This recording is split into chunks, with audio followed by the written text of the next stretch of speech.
আপনি এখানে ধরেছেন কিভাবে? কেন ধরেছেন এটা? আপনি কার পারমিশনে আসছেন? আপনি কার পারমিশনে এসেছেন? আপনি কার পারমিশনে এসেছেন? প্লিজ আসেন, আপনি আসেন। না, আপনি খালি রুমে আসেন। বারান্দায় সেবা নিতে রোগীর ঢল, প্রতীক্ষায় আছেন চিকিৎসক কখন দরজা খুলবে।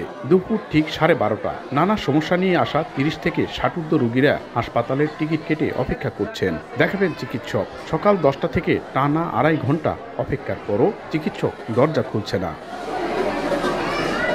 ভিতরে কি করছেন চিকিৎসক? এমন প্রশ্নের উত্তর জানতে সময় টিভির ক্যামেরা যায় নওগাঁ সদর হাসপাতালে। সেখানে দ্বিতীয় তলার ডাক্তার জান্নাতুন নাইমের চেম্বারের সামনে গিয়ে জানা গেল ভিতরে চিকিৎসক মোবাইলে গেম খেলছেন। নক করা হলো দরজায়। ভিতর থেকে খোলার পর সময় সংবাদের পরিচয় জেনে তেরে আসলেন চিকিৎসক জান্নাতুন নাইম। না, আমার মাত্র 5টা রোগী ছিল। আপনি এখানে ধরেছেন কিভাবে? কেন ধরেছেন এটা? আপনি কার পারমিশনে আসছেন? আপনি কার পারমিশনে এসেছেন? আপনি কার পারমিশনে এসেছেন? প্লিজ আসেন, আপনি আসেন। না, আপনি খালি রুমে আসেন।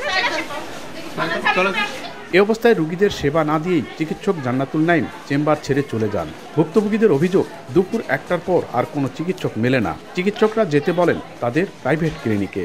কত লোক সিরিয়াল দিয়ে বসে আছে, কিন্তু ডাক্তার নাই। আমরা টিকিট কেটে আসে বসে আছি। 12:30 পার হয়ে গেছে, ডাক্তার কি কখন আসবে? সাধারণ মানুষ কিভাবে হয়রানি হচ্ছে? পার্সোনাল চিকিৎসা সব সময় ওরা ধান্দা করে। আপনি ডাক্তার, আপনি যদি আমার গা হাতে না টিপেন, একটু না দেখেন, তাহলে রোগীর কি বুঝবেন আপনি? এখানে চিকিৎসা করতে আসলে বলে যে এখানে তো স্যার ভালো চিকিৎসা হচ্ছে না, এরকম কার্ড থাকলো ভিজিটিং, চেম্বারে আসেন, ওখানে ভালোভাবে দেখবে ডাক্তাররা বলে। এখানে চিকিৎসকের এমন দায়িত্বহীনতায় হাসপাতালের নিত্য ভোগান্তিতে আছেন রোগীরা। তত্ত্বাবধায়ক বললেন, সেবার নামে এমন খামখেয়ালির অভিযোগ পেলে তার বিরুদ্ধে ব্যবস্থা নেওয়া হবে। ব্যক্তিগত ব্যবহার তো কাউকে শেখানো যায় না, আর এই স্টেজে কাউকে না। তো এরকম কোনো অভিযোগ যদি সরাসরি আমার কাছে আসে তবে আমি ব্যবস্থা নেব। এটা একটা টিম ওয়ার্ক। আমি একক তত্ত্বাবধায়ক কিছু করতে পারবো না।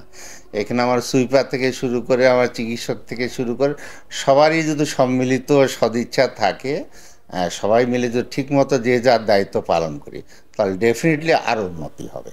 কর্তৃপক্ষ জানায় 250 শয্যার নওগাঁ সদর হাসপাতালে প্রতিদিন আউটডোরে প্রায় 2000 রোগী সেবা নিতে ভিড় করেন। এমআর রকি, সময় সংবাদ, নওগাঁ।